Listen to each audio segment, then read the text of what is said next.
लेके जो गैर मामूली सलाहियतें थीं, उनको देखते हुए आपके जो वालिद गिरामी थे वो इस चीज़ के कायल हो गए और इस तरह उन्होंने आपको आगे मौसीकी में बढ़ने का मौका दिया। कंटिन्यूसली इनको फिर दोबारा उन्होंने गाया, रीमेक किया और बेहतरीन गाया। लेकिन जो ज़रूर हजूर नुसरत फतेह अली खान साहब की आवाज़ में सुनने के बाद आता था वो नहीं आया। किसी बहुत ज़्यादा मौसीकार हैं जो आपके गानों को चोरी करके रीमेक करके बनाने की कोशिश कर रहे हैं। मुझे मालूम है मुजरिम हूँ मैं और तू मेरा हाकिम, जबी तो आज मेरी आंख में अश्कों की है रिमझिम। कोई बंदा तेरे दर पर जो आंसू रोल देता है, मेरे मौला दरे तौबा तू उस पर खोल देता है। तू मुआफ करेगा मेरे सारे गुनाह, तू मुआफ करेगा मेरे सारे गुनाह। मेरी तौबा मेरी तौबा मेरी तौबा तौबा। जी तो नाजरीन, ये इस कवाली को सुनने के बाद आपके जहन में एक बड़ी ही नामवर शख्सियत का नाम तो ज़रूर आया होगा, जिनकी शख्सियत किसी तारीफ़ की मोहताज नहीं है, जो ना सिर्फ हमारे अपने मुल्क में बल्कि सरहद के उस पार भी लोग उनको उतने ही शौक़ व ज़ौक़ से सुनते थे जो हमारी सरहद के इस पार, या फिर अगर मैं ओवरऑल दुनिया में कहूँ तो शायद मैं गलत ना होऊंगा।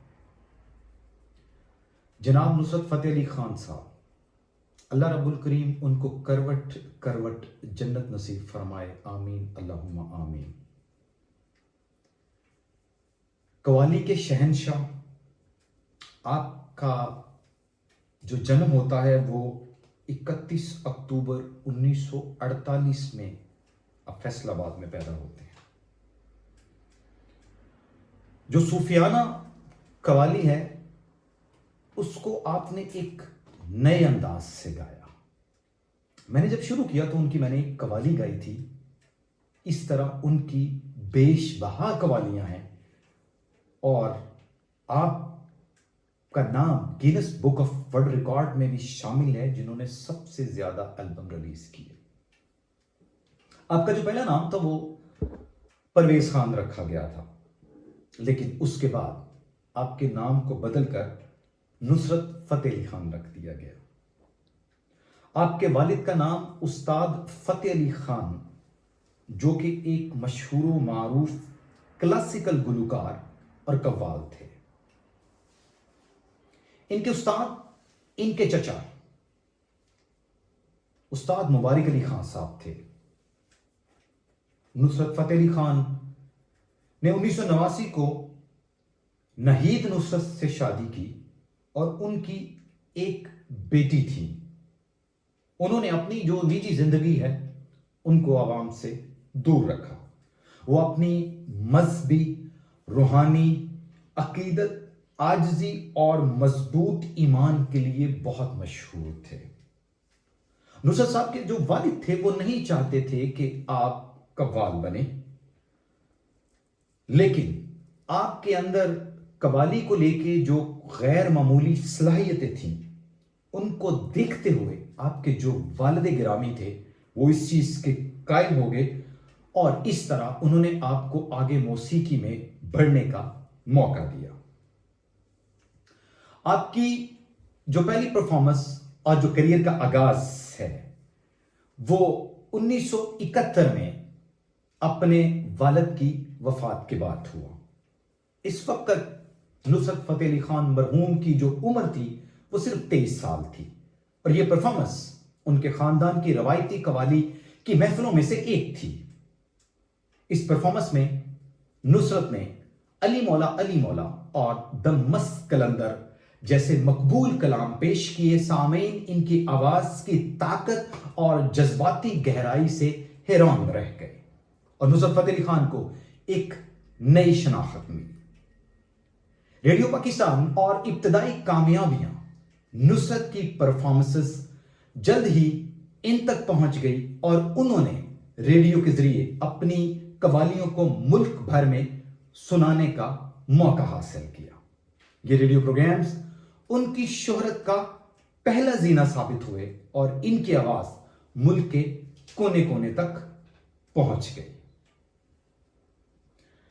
1980 में नुसरत साहब ने पहली बार मुल्क से बाहर परफॉर्म किया और इनको राज कपूर के बेटे की शादी पे बुलाया गया। ऋषि कपूर की शादी पे आपको बुलाया गया और जहां पे आपने परफॉर्म किया। पहले वहां पे मौजूद जो लोग थे, पहले वहां पे मौजूद जो सुनने वाले थे, जो लोग थे, वो इतने ज्यादा कायल नहीं हुए।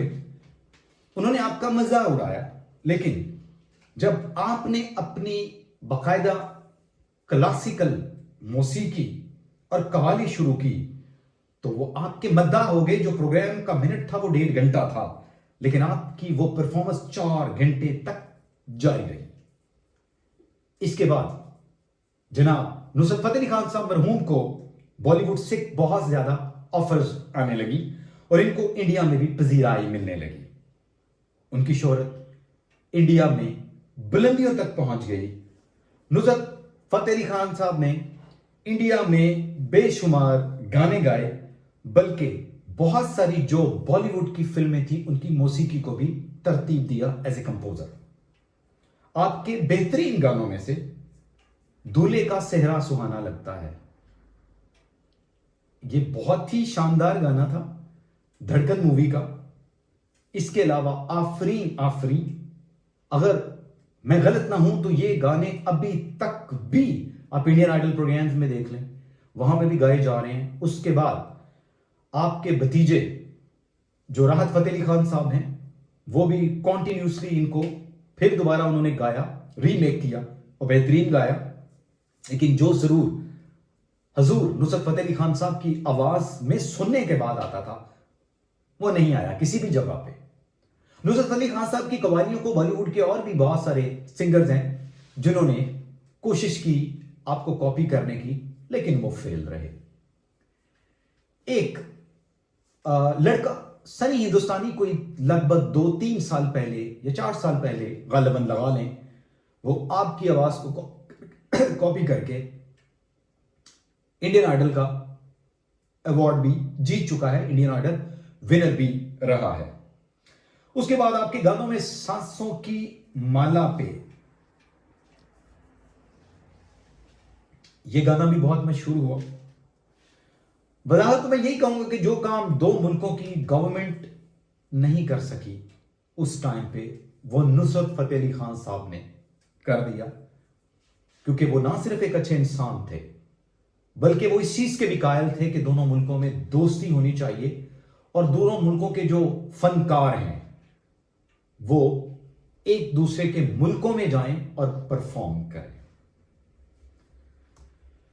अब जो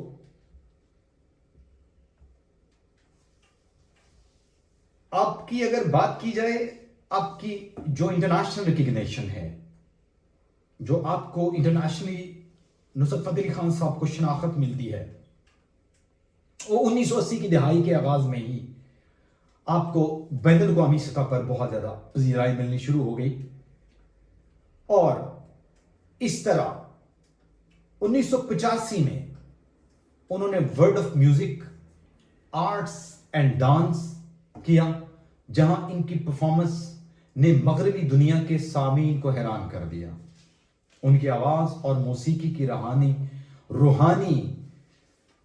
ने इन्हें एक आलमी सितारा बना दिया। यानी कि मैंने खुद ये बात सुनी थी कि जब नुसरत फतेह अली खान साहब परफॉर्म करते थे तो ये जो गोरे लोग हैं ये अपनी एड़ियां रगड़ा करते थे, मतलब वो ऐसे खो जाया करते थे, मस्त हो जाया करते थे।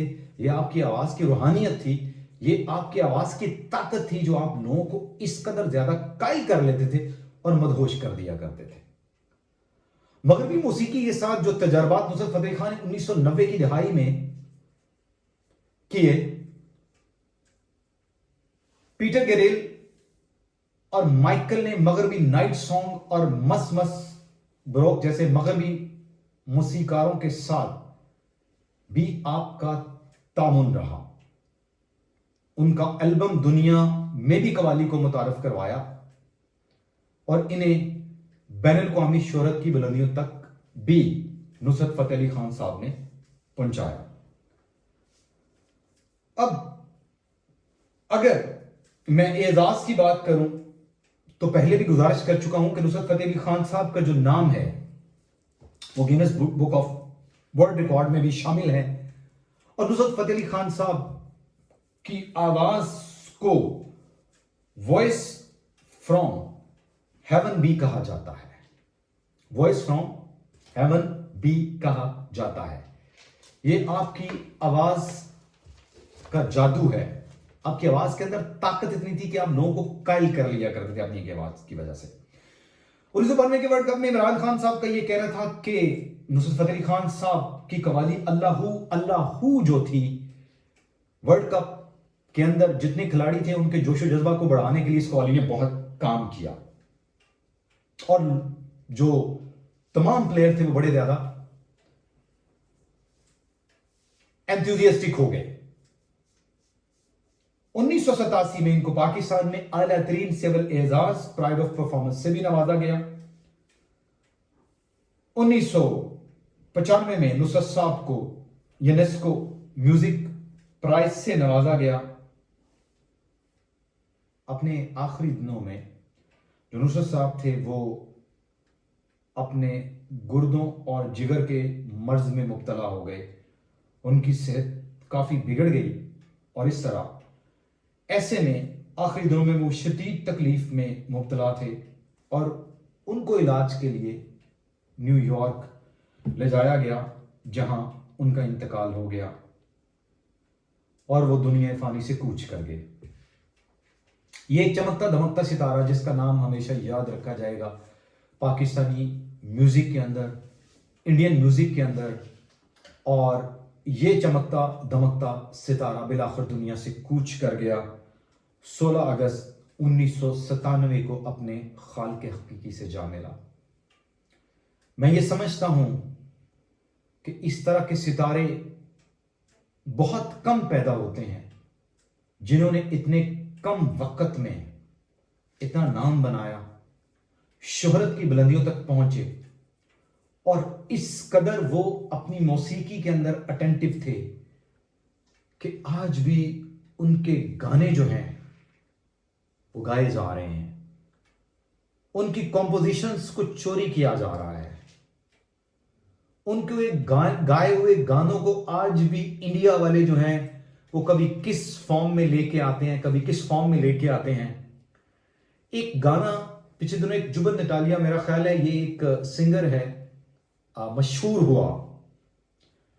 इंडियन आइडल वालों ने तो इसको रिजेक्ट कर दिया था, लेकिन फिर उसके बाद इसने नुसरत फतेह अली खान साहब के गानों को चोरी करना शुरू किया और उनका एक गाना बड़ा मशहूर हुआ कोई 3 साल पहले गालिबन। और इस तरह कभी सनी हिंदुस्तानी की फॉर्म में और कभी ये जुबन, कभी और भी बहुत ज़्यादा मौसीकार हैं जो आपके गानों को चोरी करके रीमेक करके बनाने की कोशिश कर रहे हैं। लेकिन नुसरत फतेह अली खान का नाम ता क़यामत याद रखा जाएगा। आपकी म्यूज़िकली खिदमात को हमेशा याद रखा जाएगा। आप एक काबिल तारीफ शख्स थे और एक काबिल तारीफ आपकी मौसीकी और आपका गाना था और आपका अंदाज़ कवाली जो था उसने कवाली की दुनिया को एक नई बुलंदियों तक पहुंचाया। आज भी जितने कव्वाल हैं अगर गौर किया जाए तो वो कहीं ना कहीं आपको कॉपी करते हुए नजर आते हैं। आप जिन भी बड़े कव्वाल की पाकिस्तान में बात करें वो भी आपको कॉपी करते नजर आते हैं। हत्ता कि इंडिया के अंदर भी बाकायदा इंडियन आइडल के अंदर भी एक कवाली सेशन होता है जिसमें उस्ताद नुसरत फतेह अली खान साहब मरहूम की कवालियों को गाया जाता है और उस तरीके से गाने आपके अंदाज को कॉपी करने की कोशिश की जाती है। हम अल्लाह रब्बुल करीम से दुआ गो हैं कि अल्लाह रब्बुल करीम आपको जन्नतुल फिरदौस में आला मुकाम नसीब फरमाए और अल्लाह रब्बुल करीम आपके दराजात को बुलंद फरमाए। हमारा आज का ये जो प्रोग्राम था, ये मेरी आज की जो वीडियो थी, वो ख़ास नुसरत फतेह अली खान साहब की शान में थी। ज़रूर समाअत कीजिएगा। बहुत शुक्रिया। अस्सलाम वालेकुम वरहमतुल्लाहि वबरकातुहू।